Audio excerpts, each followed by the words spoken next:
আমাদের বিজিবি ভাইরা কতটাই না পরিশ্রম করে আমাদের জন্য, তাদের পরিবার পরিজন ফেলে তারা দিনরাত এখানে পাহারা দিয়ে সীমান্তটা রক্ষা করে রাখে, কতটা না জীবনের ঝুঁকি নিয়ে তারা এখানে থাকেন এবং আমাদের জন্য এবং দেশের জন্য তারা কাজ করেন। আমি যখন ঘুরতে যাই ভাবছিলাম মনে হয় কেউ থাকবে না, কাউকে দেখতে পাবো না, পরে যে দেখি অনেক দর্শনার্থীরা আসছিল এখানে, এই যে দেখতেই পাচ্ছেন অনেকেই ছবি তুলছে।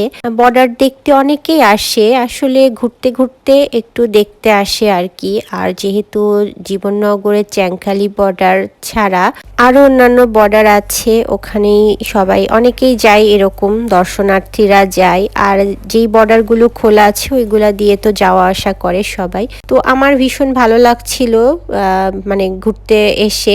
যদিও এর আগে আমি বেনাপোল বর্ডার দিয়ে ইন্ডিয়ায় গিয়েছি, তখন শুধুমাত্র ওইটাই খোলা ছিল, বাট এইভাবে মানে যেই বর্ডারগুলো খোলা নাই সেগুলো কখনো এভাবে দেখিনি, সেটা দেখতে আসলাম, ভালো লাগলো।